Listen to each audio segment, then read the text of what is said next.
In corsia 1 parte Edgar Dosse, Adria Monfalcone.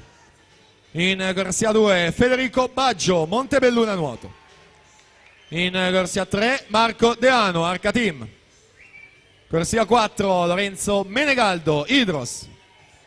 In corsia 5 lo Sporting Club Noale, il pluricampione giovanile di categoria dello stile libero veloce, Francesco Peron.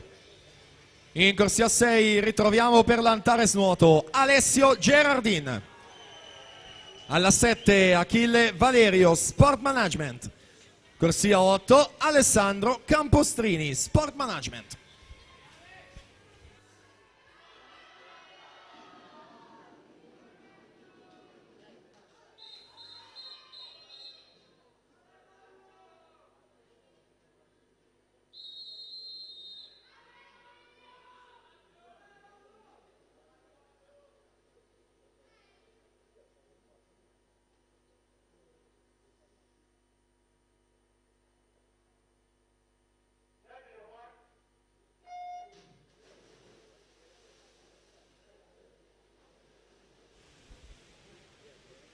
Ancora finali veloci della farfalla, sempre sui 100 metri. Lorenzo Menegaldo, Idros, in corsia numero 4, atleta al primo anno di categoria junior, classe 01, 56,39, ha nuotato nelle batterie di questa mattina. Al suo fianco c'è Francesco Peron, specialista dello stile ma anche ottimo farfallista. Vediamo il passaggio: Menegaldo 6,09, su Peron 6,14 e poi Deano 6,39.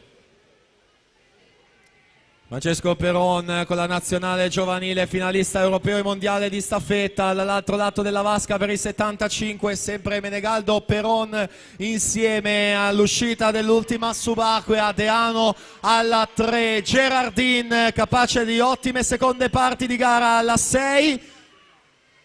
Intanto là davanti Francesco Peron per la vittoria, 55,83.